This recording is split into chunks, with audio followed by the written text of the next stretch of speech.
Hello everyone, you're welcome to my YouTube channel once again. Alright, my name is Akin Gabriel, Chief Engineer on board a dive support vessel. Okay, and this is a place where we'll be talking about everything sailors, seafarers, mariners, and the industry as a whole. First and foremost, I want to thank you all for liking, alright, for subscribing, and for sharing our videos and for watching also. Thank you so much. I appreciate y'all. Okay, so today we're going to be talking about something that is very dear to me, and this is simply women as seafarers. First and foremost, I would say that over the course of my career in this industry, I can say for a fact that women are professionals. In fact, they are more professional in their approach or in the course of carrying out their duties as seafarers than men. It is debatable, okay? But this is from what I have seen and from what I know.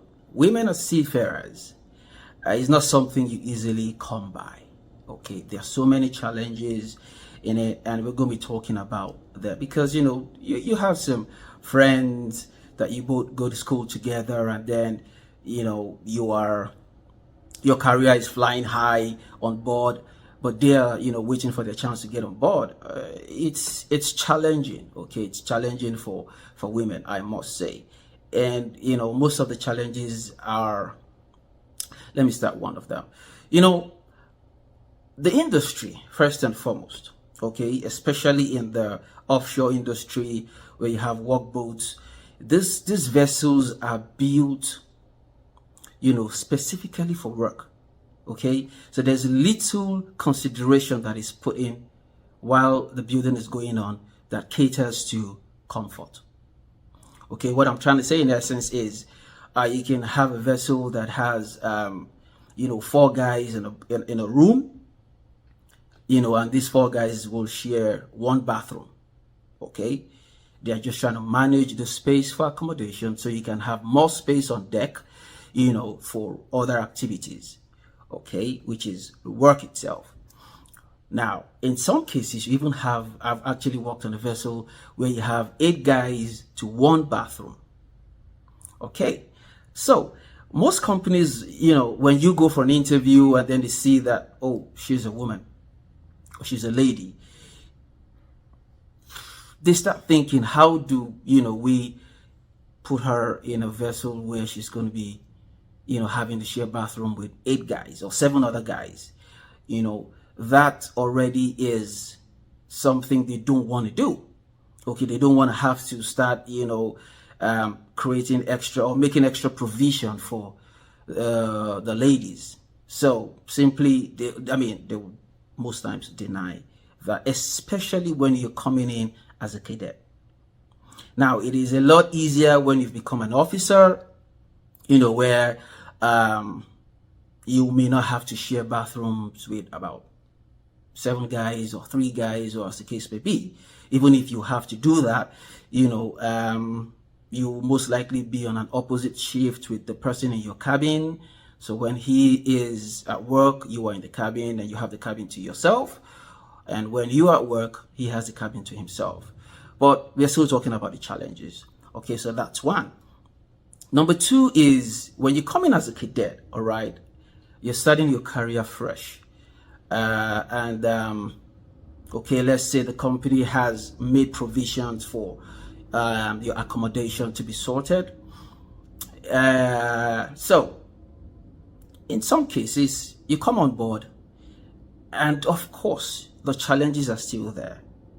Hygiene, privacy, and all whatnot. Your superior, who most likely might have a cabin to himself, can decide to offer and say, okay, you know what? When you are off duty, I will probably be at work, so you can use my bathroom. Okay. Now, there's nothing wrong with that, but other people on the vessel might not understand, and then they go, oh, preferential treatment because she's a lady, right? And that slowly starts to, bring discord into the on the vessel. Secondly, let's say she's an engineer, for example, and you have to do some heavy lifting. Your colleague, your very colleague who is a guy, might be like, oh, you know what, leave it, I got it. She might be willing to do it, but the colleague will be like, oh no, it's heavy, I got this. Or your superior might even come and say, oh no, oh, she's a lady, so let's not subject her to heavy lifting. So guys, let's do it. When you say things like that, some people might not understand. And then they say again, oh, preferential treatment because she's a lady. Discord. Because you're a little community. And when word goes from one person to another, oh, they're not letting her carry the heavy stuff because she's a lady. Oh, I think the guy is even interested in her. That's why he's not, making her do the job that we are supposed to do together. Discord starts to come in. All right. And this is not something that companies want to, even allow or even, have to deal with in the first place. So they just avoid it. Okay, so there are other challenges. Say now, sanitary system. On some vessels, they use a vacuum system. All right, and this vacuum system, you're not allowed to throw in your sanitary towels and so on and so forth. So you have to now create, that mentality up here that when you are trying to dispose of your sanitary towels, you would have to, pack it in somewhere, dispose it, so place. That extra, thing to do sometimes just makes it look like, oh, okay, my life is out there, there's no privacy, and so on and so forth. These challenges, actually, there are sometimes that some ladies will just throw it in the toilet. And then this starts clogging the system. Oh yeah, I have actually experienced it. I'm not even, trying to make things up here. You start declogging the lines and then you see sanitary towels stuck in there. Okay, now this particular lady might have gone on time off. Okay, and you'd be wondering, how the hell did sanitary towels get into the system? We don't have any ladies on board. We don't have any lady on board. So how come did this get into the system? Well, somebody must have put it in there. It may be from the previous lady that was on board. So when these things happen and the word gets to the office will be like, you know what? We don't want ladies on board because of this kind of problems. All right, so I'll stop there. But like I said earlier, ladies, actually, in terms of professionalism as seafarers, they even, display the attitude, work, and all of that is, in most cases, even better than the guys. Now, whatever their reason may be, it could be that because they come in as a minority, in a male-dominated industry, all right, and they try to prove themselves and so on. It doesn't matter. Whatever your motivation is, as long as what the company wants, your fellow seafarers and the industry as a whole, what they want is professionalism, and that's what you're bringing in. Why not?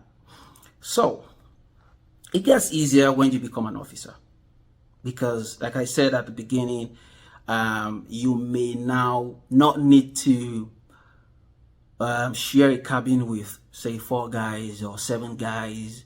You might most likely share a cabin with one other guy, okay, or one other girl. So sometimes, it gets easier when you have more than one girl or one lady on board a ship, okay. So in this case, if you're having to share a cabin with one more person as an officer, you will most likely be at opposite watches. So while the person is at work, you are in the cabin resting, you have the cabin to yourself, you have the bathroom to yourself, the privacy and all of that to yourself, and vice versa. When you are at work as a lady, the other person is in the cabin resting. So it becomes a lot easier.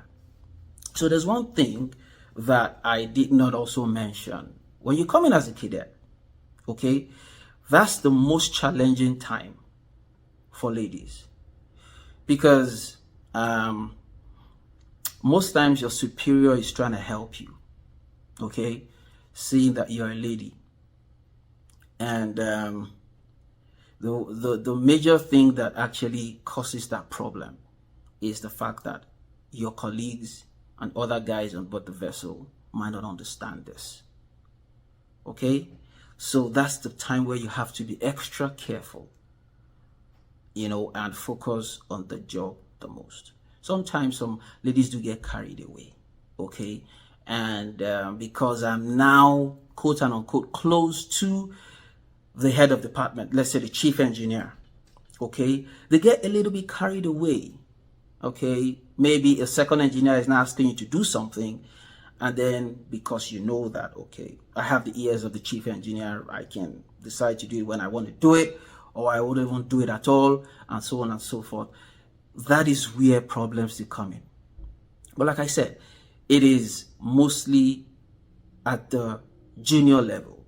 When you become an officer, most of the time, you don't have to deal with things like this. Most times you even assign duties to people to carry out and so on. You already have, you found your footing on board the vessel, so you won't need, any backing per se.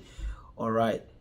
But as a junior officer, or as a rating, or as a cadet, that is the most challenging and critical time as a lady on a ship. So it's not because people just don't want to hire female seafarers. It is because of the fact that the challenges that surround it, most companies don't want to deal with it. Yeah, most companies don't want to deal with it. In my time, I've worked with, several of them, from cadets to officers and so on. And that's why I'm able to tell the story, because I could see that as cadets, there is that, shake in their approach, because, there's a senior officer who is showing me the ropes, but I think he wants something else, or there's this my colleague, and all of that. But the moment you cross that bridge and you become a senior officer, it's almost like a smooth sailing. All right, ladies and gentlemen, here you have it. Women as seafarers. I think more opportunities are out there if you go on the passenger ship or cruise ships, because most times they build their vessels to cater to all of this privacy things, okay. Even on the fleets, the seagoing vessels as well, they cater to most of these things, so it's a lot easier. But in the offshore industry, it's a little difficult to get in. But the moment you've crossed, like I said, you've crossed the bridge and you now become an officer, it becomes a whole lot easier. Okay, until next week, I say bon voyage.